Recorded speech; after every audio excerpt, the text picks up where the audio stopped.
Hello Internet, this was a video that I was supposed to have up around New Year's Eve / New Year's Day, but it got kind of sidelined because of shooting Romney's Retro Challenge.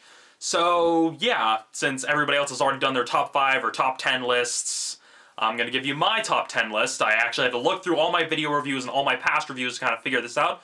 So let's not waste any more time and get started with this special episode of Romney's Reviews.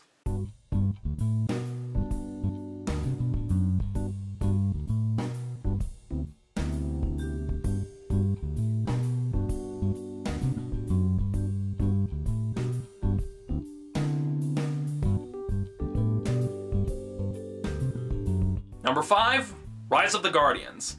Now, a lot of people are thinking, oh, why are you ranking that film so low on the list? Well, it's a well-animated film, it's a well-written film, and it's a very good, like, unique children's fantasy film, but it didn't really have anything that kind of really blew me away or wowed me.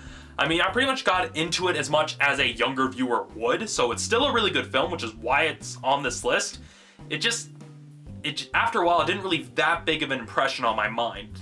I mean, true, like, people on DeviantArt have kind of latched onto it like wolves latch onto freshly killed deer, but as someone who was viewing the film, I enjoyed it, but it didn't really leave a lot of major impressions on my mind as it was coming out. I mean, I did kind of like the nice giddy, oh, I came out of a nice, fun, happy, good film, but it didn't really stick with me for very long.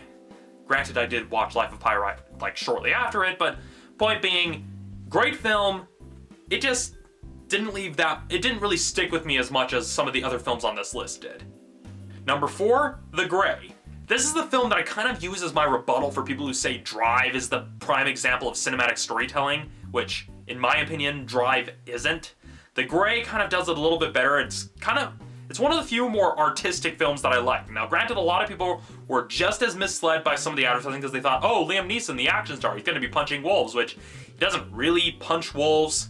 It's just more of like a gritty Jack London-style survival story, but the way it's shot, the way it's written, it feels more kind of like how an art house Hollywood film should be. It has the nice balance of visuals and audio. It basically takes advantage of the fact that film is a multimedia experience. It's not just sight and it's not just sound. It kind of combines all those things into one, and the story overall, I mean, you don't learn much about the characters in the same note that they themselves don't really learn that much about each other because they're not like super attached at the hip. And, well, I enjoy the film and I kind of recommend it. Anyone who says like, oh yeah, Drive's the greatest film ever, I'm just like, watch The Grey. You want to see like film storytelling at its finest, watch The Grey. There are other examples on this list that are higher up that are also really good examples, but this is the film that I... Now, granted, the other films that are higher up on the list are also really good examples, but this is just kind of the film, one of the few art house-like films that I actually enjoy. When people say like, oh, Drive, it's the greatest film ever, I'm just like, watch The Grey. That's cinematic storytelling at its finest. At number 3, Lincoln. I know what everyone's gonna say, oh, you're putting Lincoln on there because it's Steven Spielberg. Oh, you're putting it on there because it's Daniel Day-Lewis. Let me explain something. Yes, it is Oscar bait. It is unapologetic Oscar bait. That said, it is really good Oscar bait. It's well written, it has a lot of clever wordplay, a lot of good dialogue. The shots may be kind of but it's one of those films that kind of really won me over with the way the story played out and the dialogue. And it's not just Daniel Day-Lewis in every single scene making a speech, they also got their nice moments of comedy as well as people reacting to the fact that he usually tells a story or makes a speech pretty much everywhere he goes. So, reason it's at number 3 though is mostly because, yeah, it's unapologetic Oscar bait. And I don't really like Oscar bait that much. I mean, it's kind of obvious when they're just trying to get an awards win for the sake of getting an awards win, so that's why I'm ranking it at number 3. With the way I talked about The Grey, I know I kind of put The Grey up on a pretty high pedestal, but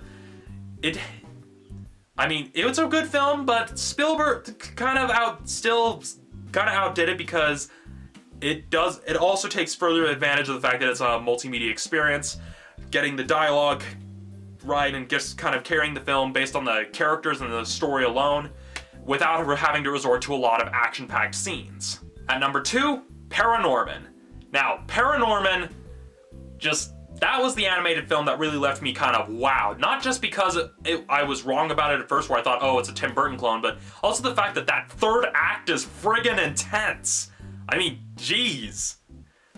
I mean, rarely, even as a kid, whenever people make horror films, even for adults, they don't actually get that scary. They rely on shock value, whereas ParaNorman is an example of how to make a scary movie for kids that actually scares you. I mean, sure, they got the usual, like, zombie, hiding under the bed stuff, and like, oh, you gotta push the ear so they don't find you, but once that you get into that really intense third act where literally the world's almost kind of flying apart and literally all hell is breaking loose, you're just like, damn, this is intense. I mean, for a kid's film, it was pretty friggin' intense.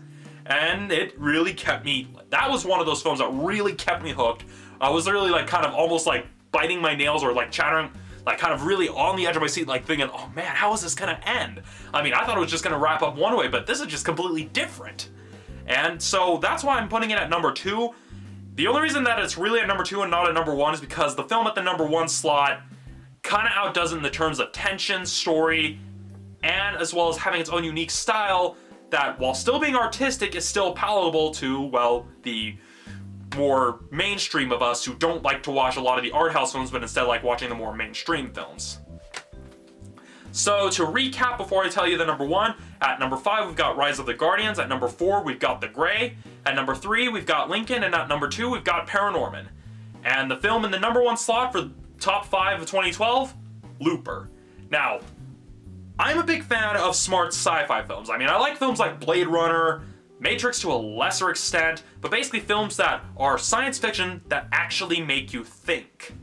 And a lot of sci-fi films don't actually really do that. I mean, back in the 80s, what did you really have? You basically had Star Wars and, well, Flash Gordon.